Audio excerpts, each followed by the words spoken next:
morning. This is Rio. I've had him for 2 weeks, and he's broke. He's not unbroke, but he's green broke. And so before I get on him the first week, and even a little bit on the second week, I've been desensitizing him to my tools. He's a little bit skittish. He's very smart and sweet and sensitive, but he just doesn't know much. So he's a little bit afraid of some of my tools. So before I get on him, I lunge him and I rub whips and ropes all over him and just try to overall get him used to things. Before, when I would do things with him, he would get worried and kick out at the rope, hitting him on the leg.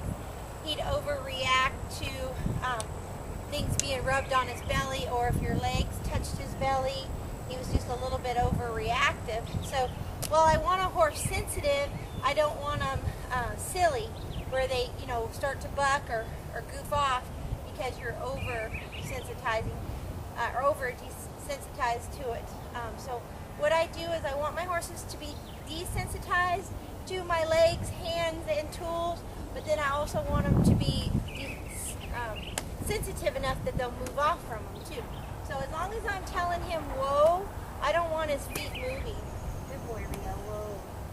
And I want him not afraid. And I'll do this on both sides to make sure that he's not overreactive to things touching him on his legs, to his feet. But we've done this for a couple weeks now, and he's pretty mellow.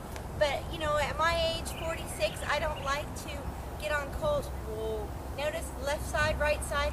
You always have to work them both. I don't like colts to be overreactive because I like to stay in the saddle. So it's important to me that they stay calm and not be overreactive. So whatever they're afraid of, whether it be cows or dogs or birds or whatever, I'm going to, as best I can, get them around those things until they get over it and they're not afraid of it anymore. So he's doing pretty good with the whip. So now I'm going to just rub the rope all over him and make sure he's not afraid of the rope. Whoa, slapping on the saddle. Whoa, slapping on his butt. Whoa, rubbing his belly. I might even open up the rope and swing it a little bit just to let him get used to the noise. When you go to rodeos, there's ropers around, so you don't want your horses overreactive to that zinging noise when they're catching a dummy or maybe getting warmed up for their run. So just overall, any baby that comes in here that's green broke and I'm putting basics on them before the barrel pattern, I'm going to try to make sure they're not overly spooky. If they are, I'm going to work on that first. Okay? So as you can see, after a couple weeks, he doesn't even mind any of this. He used to be very, very nervous about all this, but now he's really very good about it all. Good boy. So I'm pleased with that. So now that I'm desensitized, good boy, I'm going to sensitize. So now I'm going to point, cluck, and I want him to be light and move out. Good boy. Trot. I use a lot of verbal commands because I'm a woman. I like to talk to my horses. So in the saddle, I'd rather use my voice and body than my hands. So I just try to read them, stay behind the cinch, drive the hip if he needs it. Don't overmanage him. I don't want to do everything for him. I want him to, once I put him in a speed, I want him to stay in that speed in that direction until I tell him otherwise. Whoa. And he didn't stop as quickly as I'd like, so I did bump him. And that's something that's important to me too. I'm going to change place here. I point, cluck. He moves out nicely. He licked and chewed after I asked him to stop, so that's a good sign that he's relaxed and listening.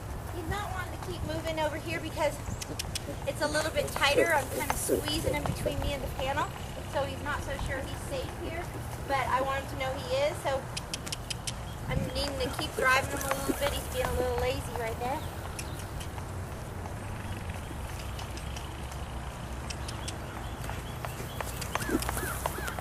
Whoa! Whoa! So he's a little slow with stopping, but it's not terrible.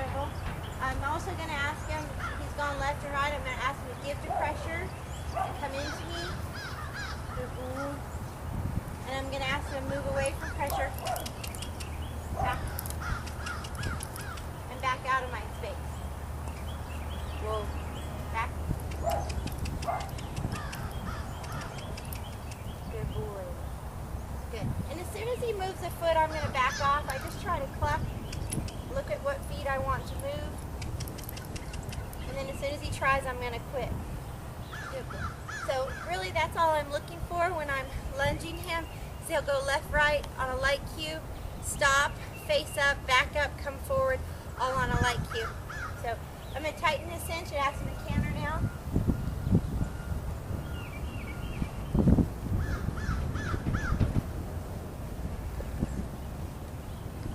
I would highly recommend any kids or people trying new horses, always do groundwork first. Groundwork sets up the relationship of trust and respect and manners. It also gives you a line of communication through cues on the ground that you're going to use in the saddle. So to me, that's the best way to start setting up your bond of trust and love and respect, and through communication cues on the ground that play into the saddle. And that to me is horsemanship. It's the relationship built between a horse and a rider, or a horse and a human, and just, you know, letting it flow naturally from the ground into the saddle without the old cowboy buck 'em out rodeo type breaking of horses where it's fear or intimidation or starvation or exhaustion. You know, this isn't about lunging to be tired. This is about lunging for focus and communication.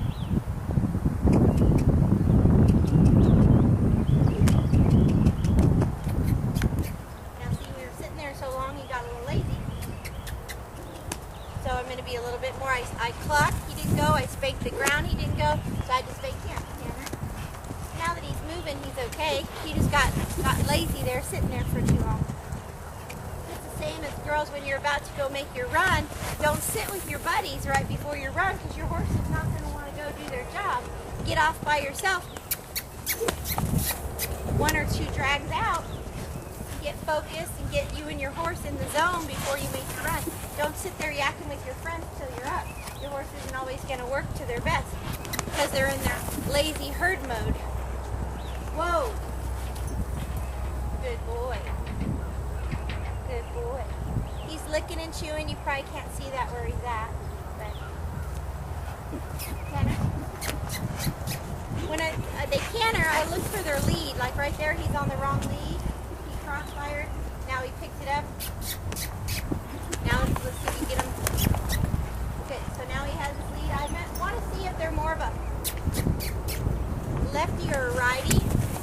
So I try to see if there's one lead they can pick up more comfortably when I'm lunging them with the saddle. And he's definitely more lefty than righty.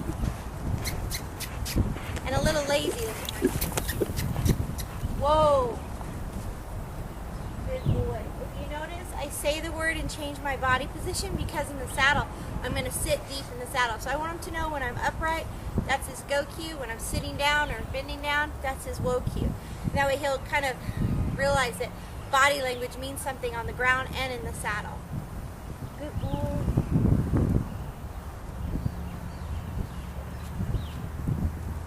And again, you know, I want him to give to pressure and move away from pressure. So the next thing you can do with him, say whoa, get behind the cinch area, and ask him to give to rein pressure, whoa, without moving feet, whoa. And I'm going to keep asking him to give his nose around to the stirrup until he softens his neck muscle here, his neck muscle, and his face, and doesn't move his feet. He did that nicely, so I petted him and released the pressure. That's how horses learn, is they, I'll tingle that, is they learn by repetition, consistency of cues. When you apply pressure, always ask slow and ask light, but as soon as they give you the right answer, release quick, the pressure goes away, and you pet them and rest them, and that's their reward. Okay, so that's what your goal is, again, to ask slow with light pressure. As soon as you get the correct answer, which is softening his face and neck muscle, you release quick and then rub him. So that'll play right into the saddle when I put him in a side pull or a O-ring, whatever bridle I choose to use him in, something light. That's going to play into effect. Another thing you can teach them to do is to drop their head off pressure. Good boy. So when he tries to put his head down, not away, so I'm keeping my hand here,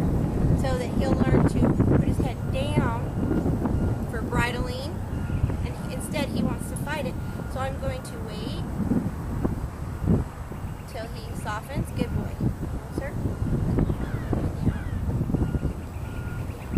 Good boy. No, go down. There's only one right answer, and that's putting his head about where his withers are. Down towards his withers. Good boy. But again, you want to be careful they don't whack their face into you. So a hand here, pressure here. Hand here on the nose so you don't get whacked in the head, and pressure on the pole until the head goes down. Good boy. No, sir. Whoa. Head down. And then he'll also learn to break in the pole in the saddle. And all this is bad answers, so I'm going to lighten my cues, and I'm going to ask again. It's not that great. He's still shaking his head. But this horse is also a cribber, so he's probably a little bit sore in his face from cribbing. He wears a collar all the time, so he may just be more sensitive around his face due to the fact that he has to wear a cribbing collar. Which is not a good thing, but it's not a good thing having a second wind either. So I don't know why he picked up that habit so young, but he did. Good boy. So as soon as they try, even an inch down, not sideways, not jerking, but an inch down, and that was kind of a jerk. Whoa, get down. No, sir. No. You can see he doesn't like this, but again, like I mentioned, he's got issues with cribbing, so that's probably what this is about. Whoa. He might be a little sore. Head down. Head down. Head down. So he definitely needs more work on this till it's not so overreactive. He wants to hit me, which is not good either. But these are all things that you can see how a horse behaves under pressure and see what they're like before you put them, get on their back. And he is a little overreactive. He's bucked on me once in the saddle when I put too much leg on him. So he needs to get desensitized, good boy, to pressure instead of being so overreactive. Good boy. No, sir. One more time. And the thing is, when they really try, you want to quit them. But if they're being difficult, you want to keep working on it until they do put in a little bit of an effort. Whoa.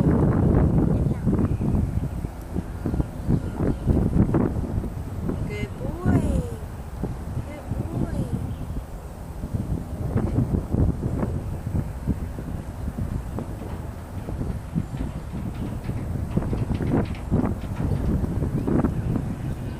Good. There you go. And I'm going to quit there because it was not, still a little bit of head tossing, but he put it down the best without as big of a fight. So again, I already just chased him around with this whip, so I'm just going to rub him with it again. Say whoa. Make sure he's nice and calm and skin. But you know, you have to walk a fine line with horses of doing too much or not enough. And always be safe. Watch you don't stand in a place where you're not going to get kicked or struck, and where you can control the head. If you're holding it about here, you can keep control and keep those hindquarters off of you. Whenever there's a problem, you can always disengage the hindquarters and get them facing you. And that's something you're going to tie into the saddle too. Anytime you're on a colt and they go to bucking or spooking, one rein stops, like you saw me doing laterally with them, then disengage the hindquarters. That's your emergency brake, and then get them refocused on UQ instead of whatever it is they're spooking of or overreacting to. Thank you.